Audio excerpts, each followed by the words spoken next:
하나님이 기적을 사람과 함께 이루신다, 이런 말씀을 드리려고 합니다. 자, 전에도 제가 늘 여러분하고 강조하는 것은 우리가 보통 인간의 생활과 기적적인 생활을 이렇게 나눠서 생각하면, 자, 자연적으로 살아가는 것이 보통 생활이에요. 초자연적으로 살아가는 것이 기적적인 생활인데, 자연적으로 살아간다는 것은 그냥 태어나서 다치기도 하고 병나기도 하고 늙어서 죽기도 하는, 그래서 자연적으로 살아가는 거야. 예. 그래서 이건 내추럴 라이프, 자연적인 생활이다, 이렇게. 그러나 초자연적인 생활이라는 것은 인간이 할 수 없는 그거를 하나님이 개입해 주셔서 슈퍼내추럴, 초자연적인 역사가 일어나는 것이 바로 하나님의 기적적인 역사다. 그럼 오늘 여기에 생각하려고 하는 건 자연적인 것과 초자연적인 것 가운데서 보통의 생활, 자연적인 생활은 뭐냐? 그건 인간이 행하고 또는 당하고 그렇게 살아가는 것이 보통 인간의 생활이에요. 기적적인 생활이라고 하는 것은 하나님께서 개입해 주심으로 초자연적인 역사가 일어나는 것을 우리는 기적적인 생활이다, 이렇게 생각합니다. 오늘 본문 말씀에 보면, 자, 여기 에스겔 선지자가, 하나님께서 에스겔 선지자를 그를 어느 골짜기로 데려가시는 환상 속에 인도하신 내용을 나오는데, 그 골짜기에는 뼈들이, 옛날에 전쟁터였는지 무덤이었는지 거기에 죽은 뼈들이 여기저기 있는데, 성경은 말하기를 뼈들이 아주 말랐더라. 아주 말랐다는 것은 이미 이제 생명이 없고, 또 뼈가 뭐 다리뼈는 이쪽에 해골, 머리뼈는 저쪽에 다 이렇게 뿔뿔이 흩어져 있어서 형태가 이런 형태를 보게 되었어요. 그래서 죽은 사람 보면 무섭죠. 공포감이 있고. 왜 우리도 곧 죽어야 된다고 하는. 그래서 보통 사람들이 감기 들리거나 뭐 조금 상처가 있거나 그건 뭐 두려워하지 않아요. 그러나 이제 암이 걸렸다. 보통 암은 암 걸리면 뭐야? 1년 내지 5년 이내에 사망하는 것이 보통 암에 괴로워요. 그러니까 암 걸리면 사람들이 죽음에 대한 공포가 밀려오게 되는 거예요. 그래서 이 뼈를 보고 있는데 주님께서 이사야 선지자에게 물어보는 질문이 아까 우리 읽은 말씀 속에 나옵니다. 이 뼈들이 살겠느냐? 주님이 물어봐요. 그러면 우리 인간의 생각은 어때요? 어떻게 뼈가 살아나? 다 말라버렸는데 그나마.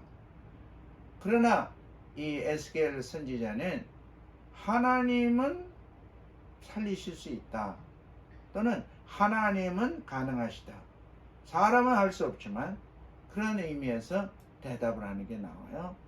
3절을 다 같이 봅니다. 그가 내게 이르시되 인자야 뼈들이 능히 살릴 수 있겠느냐 하시기로 내가 대답하되 주 여호와여 주께서 아시나이다. 사람으로는 도저히 살 수 없습니다. 사람으로는 암이 걸리거나 불치병에 걸리게 되면 죽을 수밖에 없는 거예요. 그래서 우리는 하나님은 하실 수 있다, 하나님이 아십니다, 이렇게 대답할 수 있어요. 그런데 오늘 여기 나오는 말씀은 놀라웠게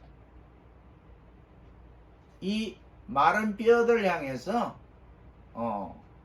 대언하라, 마른 뼈들을 향해서 하나님의 말씀을 들어라, 그러면서 하나님께서 이 선지자에게 너는 이렇게 말하라고 가르칩니다. 그래서 마른 뼈들아 하나님의 말씀을 들을지어다, 이렇게 명령을 하라고 가르쳐 주신 거예요. 그래서 이제 이 에스겔 선지자는 이제 그 뼈들을 향하여 명령받은 대로 말하는 거를 우리 한국말로는 대언한다, 대신 말한다, 이런 뜻인데, 영어는 예언한다, prophesy, 예언한다 이렇게 되고, 우리 일본 성경에 이제 보면 일본 성경에는 뭐라면 여기 예언을 하는데 어떻게 하냐, 이제 그 말하는 내용으로 다 우리 7절 한번 읽어보면, 이에 내가 명령을 따라 대언하니 대언할 때에 소리가 나고 움직이며 입뼈 젖보가 드러나자 뼈들이 서로 연결. 그래서 하나님이 하라는 대로 이 에스겔 선지자는 뼈들을 향하여 생기가 뼛속에 들어가도록 대신 말하는 대언이야. 그런데 일본 성경은 영에게 말하는 그런 내용으로 나오고 있어요. 자, 여기 이제 영에게 말하는 걸로 나와 있고, 영어 성경에는 prophecy to the breath, 이 생명의 공기, 생명의 호흡, 이거를 말하고 있고, 우리 한국 성경에서는 이거를 대신 말하는 걸로 나오고 있어요. 자, 9절에 한번 읽어봅시다. 또 내게 이르되 인자야 너는 생기를 향하여 대하라. 생기에게 대하여 이르기를 주 여호와께서 이같이 말씀하시기를 생기야 사방에서부터 와서 이 죽음을 당한 자에게 불어서 살게 하라 하셨다. 그래서 여기 생기라고 할 때는 생명의 기 또는 생명의 바람 또는 생명의 능력. 그래서 우리 한국말에는 이런 게 있죠. 기가 막혀서 말이 안 나옵니다.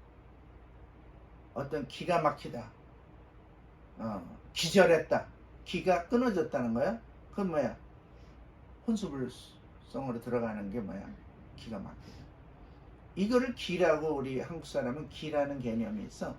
근데 이 개념이 생기라고 하는 단어를 우리는 쓰지만 일본 사람하고 중국 사람들은 영에게 말하는 거, 영은 생명을 살린다 이런 생각, 영이 우리 육체를 조절한다 이렇게 생각해요. 영이라고 우리 한국 사람들의 생기라고. 이 단어는 각 나라 성경마다 그 나라 개념에 따라서 이 단어가 다르게 나와. 그런데 여기서 생기를 향하여, 즉 생명의 바람은 누가 주관하는 거야? 하나님이 주관하는 거야. 사람은 생명의 바람을 내 마음대로 할 수 없어. 그런데 하나님께서 네가 생명의 바람, 생기를 향하여, 생명의 호흡, 사람이 죽었다 살았다는 뭘로 표현해? 네. 제가 군대 생활할 때 저는 휴전선 그 안에 들어가서 DMZ라는 데서 생활했거든. 그럼 빤히 저기 북한 초소가 보여. 근데 그 지뢰가 많아. 그러면 잔디 깎으러 나갔다가 또는 뭐 더덕이라든가 뭐 산딸기라든가 이런 거 군인들이 그걸 캐려고 이렇게 하다가 지뢰가 터지는 거야. 꽝 소리가 나.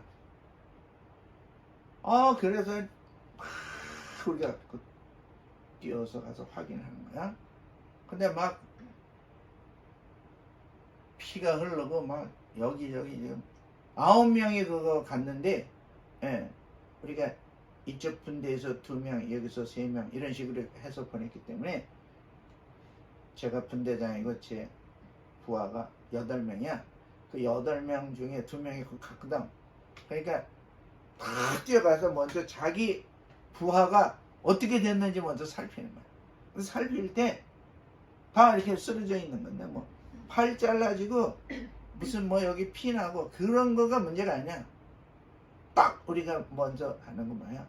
숨 쉬나 안 쉬나 이거 보는 거야. 왜? 팔이 잘라져도 숨을 쉬고 살아있는 거야. 근데 멀쩡했는데 숨 안 쉬어. 그럼 끝난 거야. 그래서 이렇게 코에다 이렇게 해보면 숨을 쉬고 있어. 그 숨 쉬는 사람만 먼저 팔이 잘라졌던 피가 나오던 먼저 후송하는 거. 헬리콥터로 후송해. 왜? 빨리 살려야 돼. 그때 제가 느낀 건 숨 쉰다는 게 이렇게 중요하고, 숨 쉰다는 게, 이 숨 쉬는 걸 우리는 여기서는 성경에서는 생기, 생명의 기운, 즉 호흡, 영어로 말할 땐 breath라고 하는 호흡이라는 말을 쓰는데, 이거 그리고 일본 성경에는 영이라고 나와. 영이라고 나와. 자, 그러면 이것을 우리가 어떻게 인간이 생기를 좌우할 수 있느냐? 어떻게 우리 좌우할 수 없지. 근데 하나님께서 에스겔 선지자에게 야, 이 뼈들이 살겠냐? 뼈들이 다 말라가고 여기저기 흩어져 있는, 다 끝난 거지. 그지만 인간의 생각은 한계가 있지만 하나님께서 물어보실 때는 그 인간의 한계를 넘어서는 하나님의 생각을 물어보는 거기 때문에 주께서 아시나이다 이렇게 대답을 하는 거야. 그러면 초자연이라는 건 인간에게 한정되어 있어. 초자연이라는 건 하나님이 얼마든지 가능하게 하실 수 있는 거야. 왜? 하나님은 창조주이시고 전능하신 분이에요. 그리고 어제나 오늘이나 미래가 영원히 동일하신 분이에요. 우리 인간은 피조물이고 그분은 창조주. 창조주의 뜻대로 모든 것이 진행되니까 에스겔한테 물어본 거예요. 우리에게도 물어보면 이거는 우리는 불가능합니다. 그러나 하나님이시라면 주께서 하실 수 있습니다 라는 게 주께서 하시나이다. 그런데 그러니까 주님이 그 믿음을 보고 네가 그러면 생기를 오라고 불러라. 그러니까 생명의 기운을 네가 불러라. 그리고 네가 뼈들에게 이 말씀을 전해라. 그래서 이 에스겔 선지자가 지금 안 믿는 사람, 자연에 묶여서 굴러가는 인간의 생활 속에 있는 우리 인간들은 바보 같은 짓이고 동화 같은 이야기고 불가능하다 생각합니다. 근데 믿음을 가진 이 에스겔에게는 하나님이 역사하라고 하니까 하나님의 명령에 이끌리는 나는 너희들에게 대언한다. 대신 말하는 거야. 하나님께서는 기적을 베푸실 때 자기 자신이 기적을 일으키는 게 아니라 모세를 통해서 10가지 재앙, 제자를 통해서 병을 고치고 그리고 복음을 전파하게 하는 능력을 발휘하게 하시는 하나님. 하나님 혼자 일하시지 않아. 항상 사람을 통해 일하는데 어떤 사람? 믿음의 사람. 그래서 우리가 믿음을 갖고 하나님 나를 통해서 어린이를 이끌어 가신다. 한 나를 통해서 이 교회를 개척하게 하고 어느 시기에는 젊은 목회자가 이 교회를 또 계속 이어가도록 하게 하신다. 제 능력을 할 수 없는. 더욱이 여러분들이 아잖아요. 제가 일본 말도 모르는 사람이 어떻게 일본 교회를 해? 도저히 이건 할 수 없는 일을 하나님 하게 하시고 지금까지 이끌어 가시고 여러 가지 일들이 있었지만 하나님의 뜻이 이루어지는 걸 보여주고 계십니다. 그래서 에스겔 선지자가 뼈들에게 너희들은 하나님의 말씀을 들을지어다 이렇게 말하는 거예요. 그러면서 생기여 불어와서 뼈들에게 생명의 바람을 불어라 이렇게 말하는 거야. 이것이 놀라운 에스겔 선지자의 믿음이고 또 우리에게도 믿음을 갖고 하나님께서 하게끔 하실 수 있는 가능성에 대한 말씀을 우리에게 보여주시고 있는 거야. 자, 그럴 때 이제 우리가 베드로도 생각해 보면 베드로가 예수님께 뭐라 그래? 풍랑당했을 때 자 한번 읽어봅시다. 베드로가 대답하여 이르되 주여 만일 주님이시여 나를 명하사 무리로 저는 무리로 걸어갈 수 없지만 주님이시라면 나를 좀 무리로 걸어오게 해달라는 거예요. 나는 자연이지만 초자연적인 주님이 자연을 초월하는 능력을 나에게 보여달라고 그렇게 기도하잖아. 그런데 예수님께서 뭐라 그래? 오라. 그러니까 베드로가 배에서 내려서 무리로 걸어서 가는 거야. 베드로는 이런 능력 없지. 그런데 예수 그리스도께서 베드로가 무리를 걸을 수 있는 기적을 일으키도록 베드로에게 은혜를 부어 주십니다. 그래서 걸어가는 거야. 그래서 초자연적인 인생은 뭐냐? 예수 그리스도를 바라볼 때, 즉 하나님이 기적을 일으키실 수 있다고 믿고 주님을 의지할 때 초자연적인 인생의 역사가 일어나는 거예요. 그럼 자연적인 인생은 뭐냐? 이거는 내가 이 병에 걸렸다. 내가 이런 어려움에 처해졌다. 내가 이걸 어떻게 헤어나갈까? 이런 그 풍랑에 대해서 두려움을 가지고 우리 떨리는 마음을 가지면 그냥 자연으로 흘러가고 자연에서 그냥 끝나버립니다. 그래서 저도 의술로 건쳐질 수 없는 두 가지 병을 하나님이 저를 30대에서 고쳐주시고 또 40대에서 주님이 고쳐주시고 그때는 이거 수술을 하지 않으면 안 된다고 하는 그럴 때에도 하나님을 바라보고 기도할 때 초자연적인 능력을 주님이 보여주시고 그래서 저는 풍랑을 바라보는 게 아니라 자 여기 뭐만 바라보냐?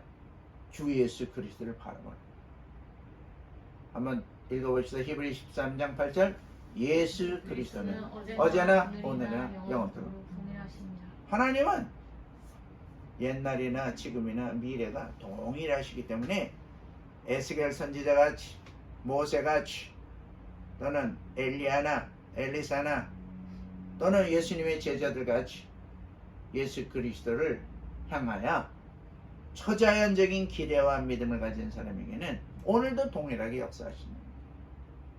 그래서 하나님의 해결은 물이 없는 백성들에게 출애굽기 17장 6절에 자 물이 없으면 목말라. 그때 당시에 사막 광야를 지나면서 물이 없을 때 주님께서 말씀하십니다.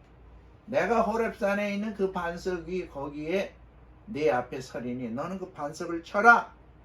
그러면 그것에서 물이 나오리니 백성이 마시고 그 모세가 이스라엘 장로님들이 보는 데서 바위를 향하여 치는 거예요. 그때 거기서 물이 솟아납니다. 기적의 역사가 60만 명이 그 물 나오는 걸로 다 먹고 그 다음에 짐승들도 다 먹이고 살아나게 됩니다.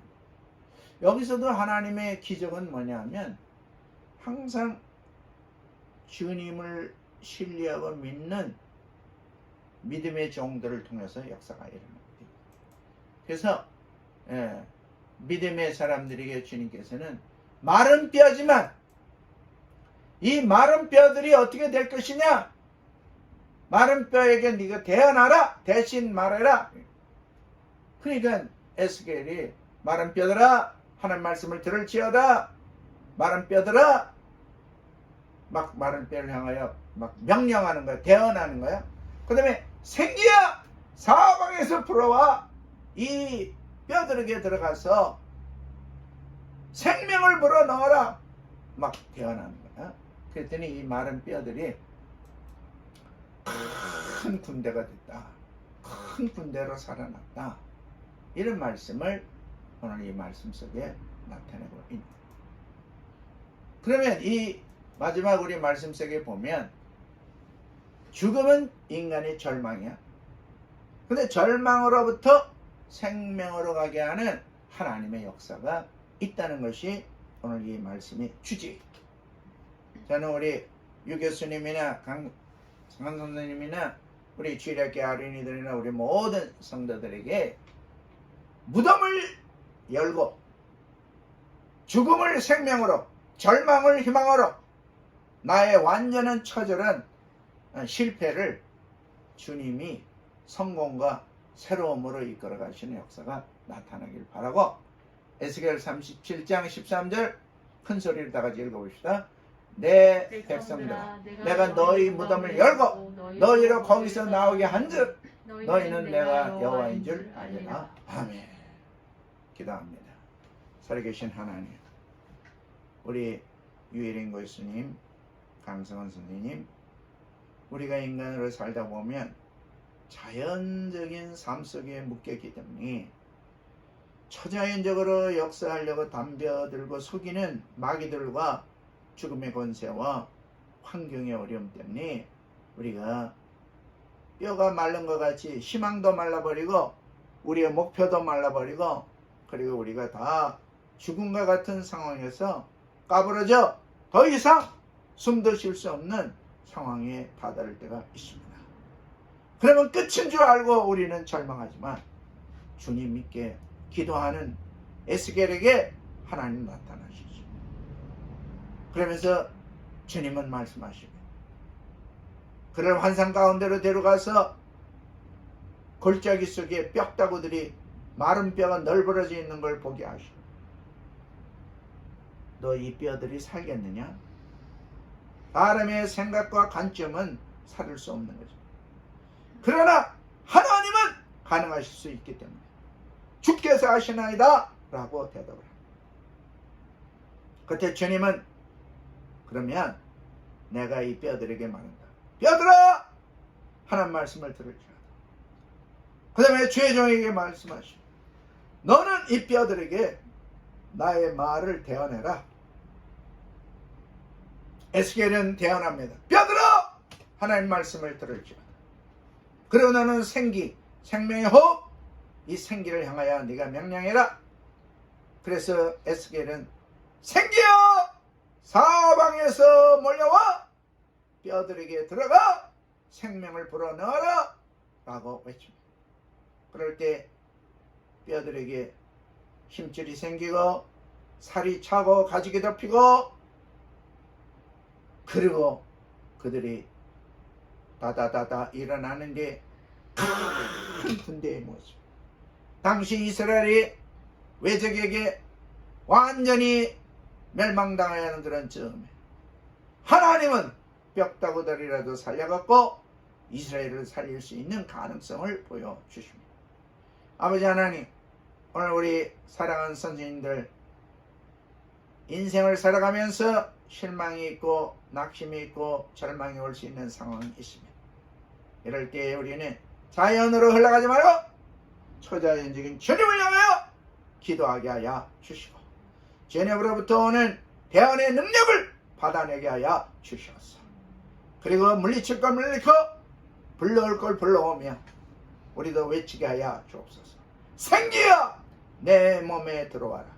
생기야 내 생각과 마음속에 들어와서 부정적이고 실망주고 아프게 하고 괴롭게 하고 힘들게 하는 것들은 예수의 이름으로 떠나가고 생명의 바람이 불지어다. 생명을 살려내는 이러한 역사는 하나님이 혼자 하시지 아니하시고 사람을 통하여 역사하심을 감사합니다. 우리 사랑하는 선생님들을 통하여 하나님의 기적을 일으켜 주시옵시고 또한 주님 저희 나고야 북측의 성도들을 통하여 하나님의 기적을 일으켜 주시옵소서. 주 예수 그리스도의 이름으로 간절히 축복하며 기도 올려옵나이다. 아멘. 이제는 우리 구주 예수 그리스도의 은혜와 하나님 아버지 그 크신 사랑하심과 성령님 임재하여 우리에게 믿음을 주시고 우리를 하여금 하나님의 말씀을 들을지어다. 우리의 몸에 우리의 상황에 우리의 뼈에 우리의 피에 우리의 살에 우리의 생각에 아버지의 생기가 들어와 우리들의 나쁜 유전자가 변화되어 좋은 유전자로 바뀌고 병을 끌어당겼던 모든 요소들이 다 유익한 방향으로 바뀌어져서 우리를 새롭게 하는 하나님의 역사와 인도하심이 우리 나고야 국적의 모든 성도들과 우리 주일학교 선생님들과 그리고 이 방송을 듣는 모든 하나님의 백성들 머리머리 위에 임하시기를 간절히 축원하옵나이다.